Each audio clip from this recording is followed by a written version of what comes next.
Broadcasting live from the Albay PIO News Center, providing you the most exclusive news updates from all over the province. This is News at 12. In the local scene, the Albay Local Investment and Incentive Board met last week to discuss strategies for economic development. The meeting was held at the Governor's Guest House and led by the Local Economic Development and Investment Promotions Office. Key topics included updates on the Local Investment and Incentives Code and new ordinances supporting growth. Also discussed was the Albay in My Heart vision, aimed at rebranding the province and boosting local opportunities. Governor Rizal led the discussions, joined by provincial board members and agency representatives, affirming that the effort will help attract investors and align with Albay's long-term development goals.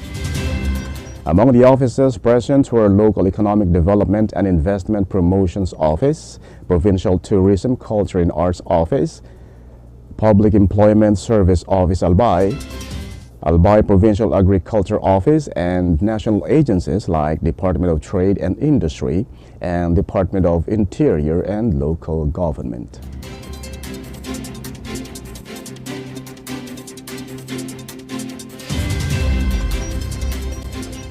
In other story,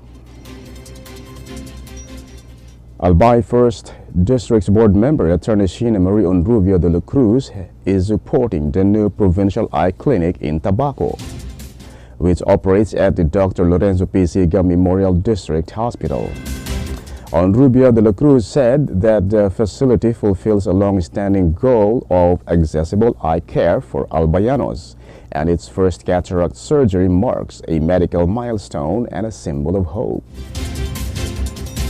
Onrubio de la Cruz said that the initiative was part of her first committee hearing as a legislator and highlights the clinic's focus on serving people with disabilities, children, indigents, and underserved communities.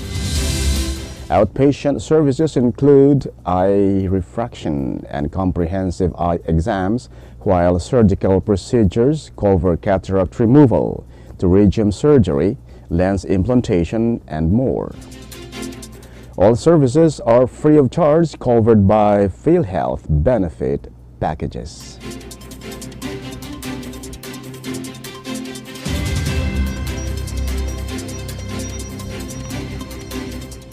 In the national scene, Senate President Francis Escudero said that the Senate is preparing for mandatory drug testing, possibly starting March 2025. His statement comes after Senate Minority Leader Vicente Soto III called for testing last week. Soto's call followed rumors that actress Nadia Montenegro smoked marijuana inside Senate premises. Montenegro, who denied the claim, has resigned as political affairs officer of Senator Robin Padilla. Escudero responded in a letter to Soto, detailing a past agreement with East Avenue Medical Center for Senate-wide testing. The agreement includes the National Reference Laboratory for Environmental and Occupational Health. Escudero said the testing was delayed due to the 2025 national and local elections and added that it is now set to resume during the 20th Congress. The official also acknowledged that the program began under Soto's term as Senate President, noting that it was suspended back then due to the COVID-19 pandemic.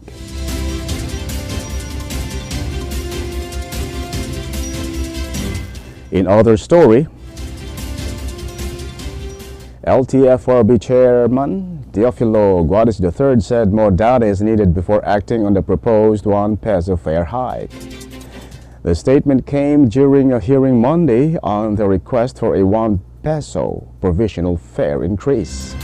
The petition was filed by transport groups Pasang Mazda, Altodap, and Acto. Guades said that the board must strike a balance before making a decision, while petitioners were given 10 days to submit a position paper justifying the fare hike. The LTFRB is also requesting data from the Department of Economy, Planning and Development on how a fare increase could affect inflation. Pasang Mazda President Roberto Obet Martin said that they filed the petition 3 months ago. He stressed that diesel prices have gone up by over 4 pesos per liter since then. During the hearing, Attorney Veronica Soriano laid out the basis for the fare hike request and cited the continued rise in fuel prices and increasing operational and maintenance costs.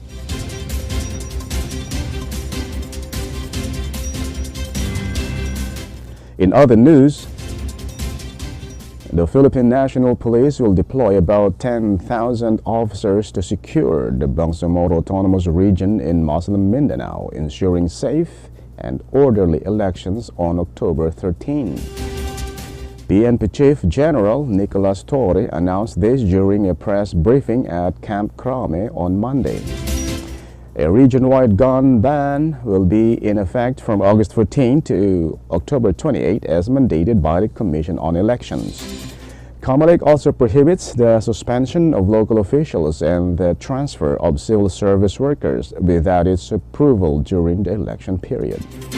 Modifying or establishing new polling precincts is likewise forbidden. Violators face 1 to 6 years in prison without probation, loss of voting rights, and could be barred from public office, while non-nationals may also be deported after serving their sentences. General Torres said 94 out of 108 towns in BAR-MM are classified as red areas or zones of serious concerns.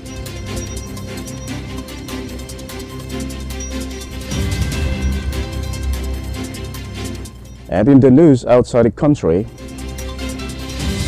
U.S. President Donald Trump said the United States will help guarantee Ukraine's security in any peace agreement to end the conflict with Russia. Trump made the statement after a quickly arranged meeting with Ukrainian President Volodymyr Zelensky at the White House on Monday. He also said a ceasefire is not a necessary condition for a peace deal, echoing Russian President Vladimir Putin's position. This view contrasts with Zelensky's and many European leaders' calls for a ceasefire. Zelensky received backing from leaders of Britain, Germany, France, Italy, Finland, the European Union, and NATO. These leaders gathered in Washington to show unity with Ukraine and push for strong security guarantees. After their private talks, Trump, Zelensky, and the European leaders held a joint appearance before further multilateral discussions.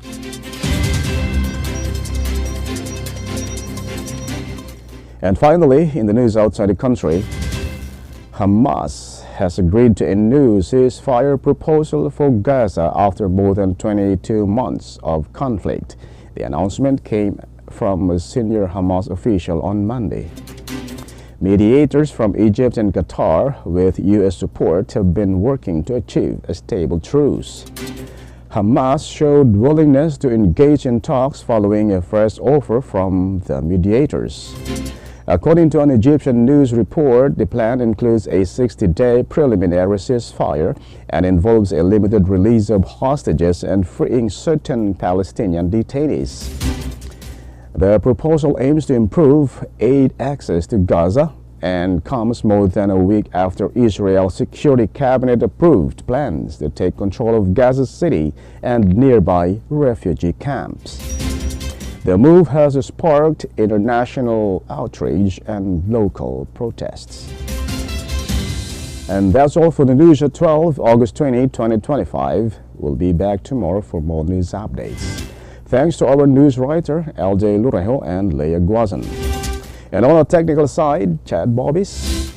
And our Provincial Information Officer, OIC, Marty Gonzalez. And under the supervision of our Governor, Noel Uruzal, I am Greg Hallare. Thank you for subscribing.